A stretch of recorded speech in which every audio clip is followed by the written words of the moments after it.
We're about halfway through the season. Let's review where we are in the Mountain West.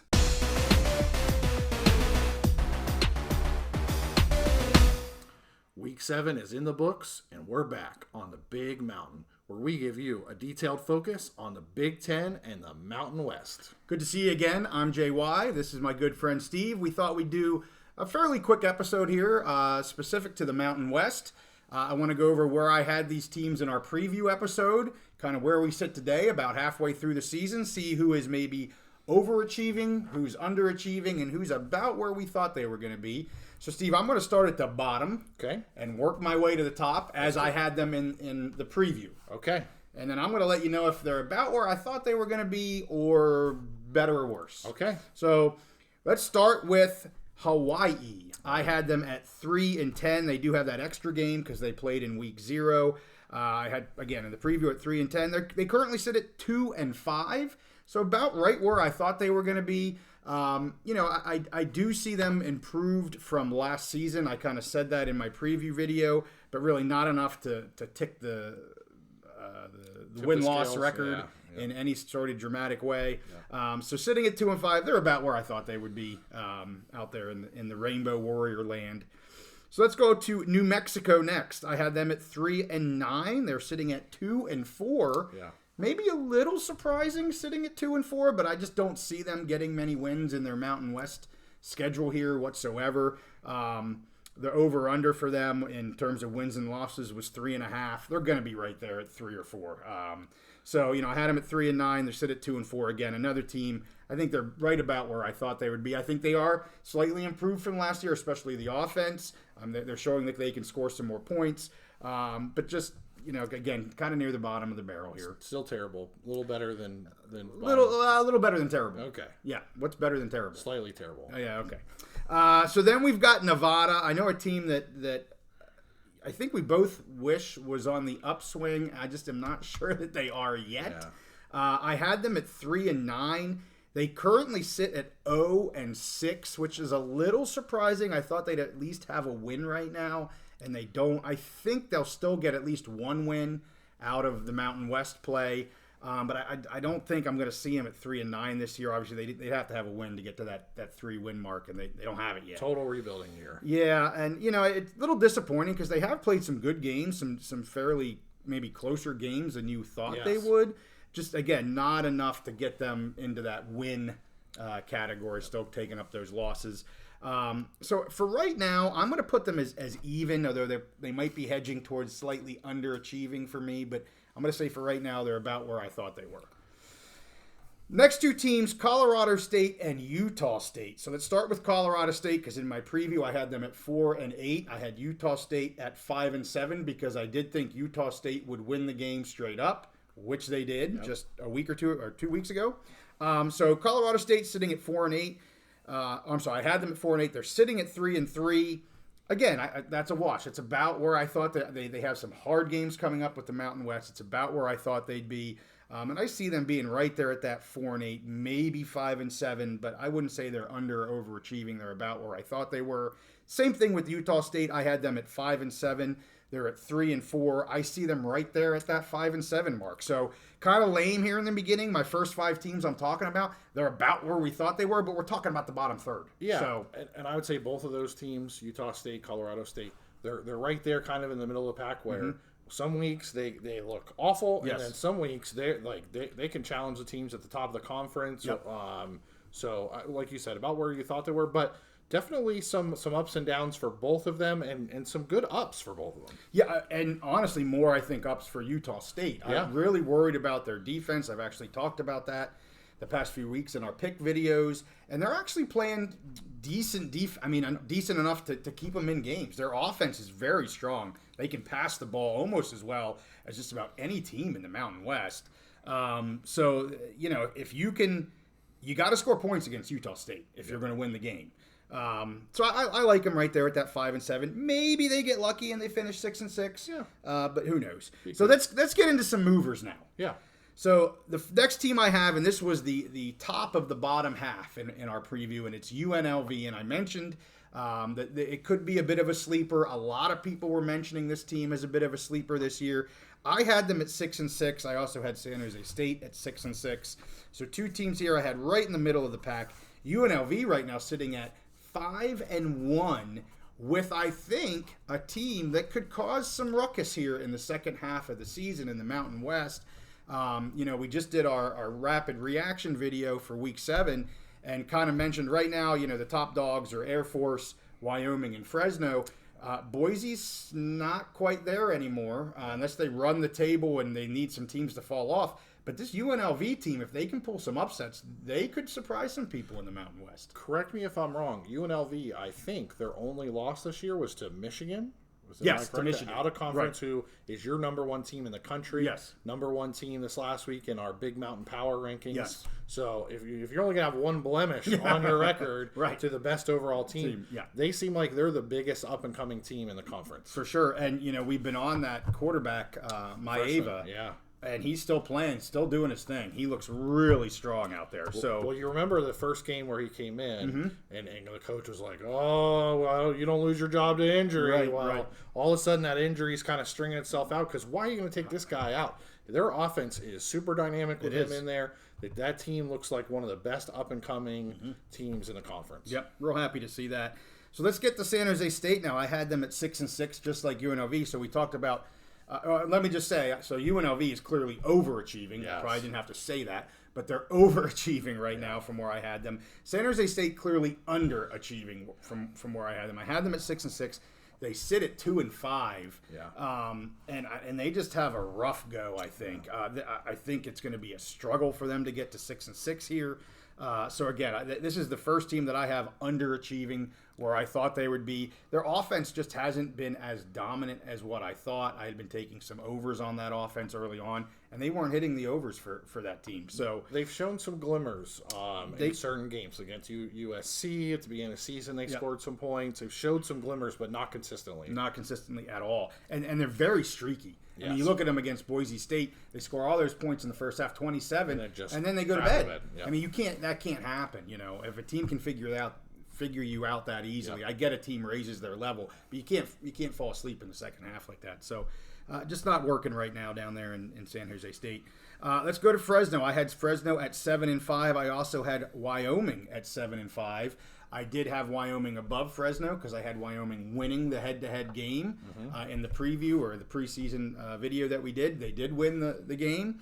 But both of these teams, I have them as, frankly, overachieving right now. Yes. I had Fresno, like I said, 7-5. They're sitting at 6-1. Yeah. And they have probably, of the top 5 teams, they probably have the easiest schedule left in the Mountain West. All their goals are in front of them still. Yeah, so they're clearly going to overachieve where I had them at 7-5. Their over-under for the wins on the season was 9.5. Yeah. And they're going to be right there at that 9-10 mark, I think. I mean, I still question if they can make it over 10. I actually had picked them to not. I picked the under 9.5. But with the start that they had, there's no reason they can't have a 10-win season here. Totally agree. Wyoming, I had picked them at 7-5. They're sitting at 5-2. Huge win against Texas Tech. Clearly a game I would have had them losing in my preview video. Yeah. As I said, I had them winning the Fresno game, which they won. But sitting at 5-2, again, I think they're going to overachieve this 7-5. I see them probably being 8, maybe 9 wins this season. So 2 teams there that are clearly going to overachieve where I had them. And I'm going to say here, well, first of all, not only did they upset Texas Tech, they had a very close game against Texas, played them, gave Texas all they could handle, who had just beaten Alabama either a week or 2 weeks before that. Yep. Have played out of their minds, really good. No shame in losing to Texas and losing at Air Force in a close game that they led. And again, and I've already given you credit for this, but I want to do it again, partially because I want to give you credit, but also I want to stick it to the haters because where you picked them this year, there were a lot of haters on Reddit, even Mountain West fans and Wyoming fans, saying that you were out of your mind. The guy on the left is clueless. Yada yada yada. Wyoming is terrible. They're not, and And they've done everything that you said they would do, and maybe even a little more this year. Yeah. So kudos to you. Kudos to Wyoming. Well, thank you. And I have them overachieving where I had. I mean, going through this, I said I'm going to pick overachievers, and I have them overachieving. Like I was high on them. I said in that when I did my lock on 5.5 wins, which to me it still blows me away that they, Vegas had them at 5.5 wins. But I said easily 6, possibly 7 or 8. I mean, hell, they could be pushing 9 potentially by the end of the season. Got some big games coming up, but sky's the limit here for that team. So let's get to another team that, frankly, this is my biggest disappointment of the season so far in the Mountain West. I had them as 3rd, 8-4 overall. They're currently sitting at 3-4. San Diego State Aztecs. And we talked about how hard their schedule was coming into the season. But, they just played a Hawaii team that they won. And I know it was in Hawaii. I know Hawaii's offense is maybe better than we gave them a little bit of credit for. I just don't see this team. I don't think they're going to sniff 8 wins.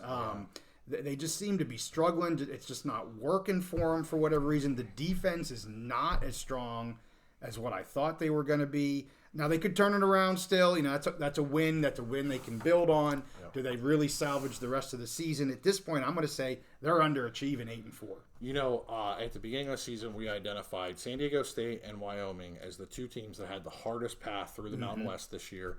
And Wyoming has overachieved every expectation. And unfortunately, and San Diego State is one of the teams that I follow that I have good feelings about. However, this year they have underachieved so far. Yeah. There's still a lot to play, a lot of games to play in the conference. Yep. But definitely, both of them very hard schedules. Wyoming has overachieved, whereas San Diego State underachieved. Absolutely. So let's get to Air Force now. I had them at 11-1, and quite frankly, I made them 11-1 because I think having an undefeated season is extremely difficult. Although I wouldn't be surprised if they have an undefeated season at this point. But when you look at some of the teams they had to play, specifically Wyoming, who they just got over, I just felt they'd be very difficult, and I still do. I think they're going to have a blemish.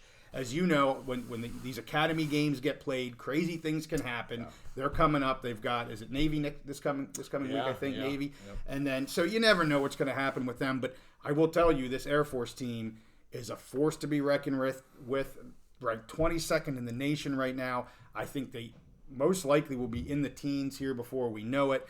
Again, I had them at 11-1. They're sitting at 6-0. So I'm going to say that's a wash. They're doing what I expected them to do. I mean, I don't think they can overachieve unless they run the table at 12-0. I guess that's overachieving to my 11-1. But I knew they were going to be good, and they're good. I would say I was a little bit of a doubter on your 11-1 at the beginning of the year because I was worried the rule change, how it was going to affect the service academies. And so for those who don't know what I'm talking about, they changed the rule this year. There's no cut blocking on the offensive line. And with the service academies running the option, that's their bread and butter. They're smaller. They can't be 300-pound guys and serve in the military. Right. So that's their bread and butter. And the other 2 teams have struggled. Army just lost at home to somebody. Navy has struggled this year. But Air Force, it took a couple weeks for their offense to get on track. But now, other than a really good Wyoming defense, they are just killing people, wearing people out. Nobody can stop them. The run, the pass, the defense, they just have the whole package. They don't look like, other than the fact that they're running the triple option, they don't look like an Armed Services Academy. Normal, right. And so they're incredibly impressive. I'd love to see that rematch with them and Wyoming. If not that, either them against Fresno or maybe an up-and-coming UNLV. I think that would be any of those games would be a great showcase opportunity for them. If they were to win that game, go 12-0 and during the season 13-0 with a conference championship, they would definitely be a New Year's Six bowl. Even sniffing at the top 10 ranking possibly. I would agree with that. Yeah, so great season for them. You were on it. I doubted you a little on that, so I gave the Wyoming haters a little bit of garbage, and I gotta eat a little crow there. Well, and I will just say you are correct. It did take them a few weeks, and whether it was the rule changes or whatever it was, but their offense wasn't scoring huge numbers in the beginning, kind of a typical Air Force team. But once they got it figured out, I think it was week 4. They have just been putting up points, and you're right. I mean, the Wyoming defense probably going to be the best defense they see all season, but they're still putting up massive amount of points here. I'm not sure how you're going to stop it. And they're throwing the ball now. They didn't throw the ball early. They really didn't throw the ball last year, but Larimer is able to throw the ball. Now, he was injured, so let's see what happens here. It didn't look great. No, I don't know what happened, or I don't know what the outcome was. I haven't seen anything on him, but that could be a really key injury for them if he's not able to come back here anytime soon. I saw the injury live. I didn't really see much, although he looked to be in pain. He looked like he was holding his knee. I think if I remember correctly, I think he was able to walk to the tunnel. Yes. So we'll see how that goes. That could be huge. Either way, this team is just a force. They are for sure. So let's get to the pun intended. Not really. Okay, it sounded good. Yeah. So the last team, I had them as my conference champion. I had them at the top of the conference, and I mentioned in the conference championship, I saw this team winning it at 10-2. Boise State sitting at 3-4, a silly loss to Colorado State this past week. And they're out of it. They're done. They're under. I'm gonna almost lost to San Jose State a couple weeks back. Yeah, that's right. They had to have a huge comeback in the second half in order to do it. Completely underachieving here. They have I'm gonna call it a quarterback controversy, even though they're playing both of these guys. They need to pick who they want, and at this point, at 3-4. I'm sorry, but you got to go with the young guy, Madsen. Let him get games in. If he's going to be your future, let him go the rest of the season. I mean, yeah, you can bring Green in on certain plays to run and stuff like that, but I'd be focused on him. Genty is a phenomenal talent. Yes. I'm just shocked this team is 3-4. I know their secondary and defense in general, but their secondary is really struggling. But, to me, that's the easy out. Their offense should be scoring more than they're scoring. It's both sides of the ball, complete underachieving for Boise. I'm not going to say they're as bad as San Diego State. My number one underachieving team is San Diego State, but Boise's my number 2. So from an outsider, I'm going to take a different perspective, okay? Yes. From an outsider, the Boise State's been carrying the flag for the Mountain West for years and years as that potential national power, the potential New Year's Six team. So much expectations coming in. And so to me, the biggest disappointment, bar none, in the conference, to me, is Boise State. And one of the bigger disappointments in the country nationally, because people were picking them to come out of the Mountain West and compete for a New Year's Six, and even in a crazy scenario, be maybe on the outside margins of like, hey, let's talk about them. Could they possibly make a playoff? Wasn't going to happen, but there was extremely high expectations both within the conference and nationally for them, and they've totally crapped the bed. Almost lost to San Jose State. This loss to Colorado State at the end was just crazy. And there's been other games that they won and they just looked off. All season. So huge disappointment there, which has opened the door for teams like Air Force, for Wyoming, for UNLV, for Fresno. So to me, definitely Boise is my biggest disappointment. From an outsider. You know the league better. But they're right there. San Diego State and Boise they're right there for the biggest disappointments for sure. Both sitting at 3-4 right now. So I just had Boise at a bigger upside. To me, that's why they're both disappointing. Right. But I had Boise as the better team, and they're both I don't say throwaway seasons, but they're not top 5. No, can't go right with either one of those teams. No, you can't. Exactly.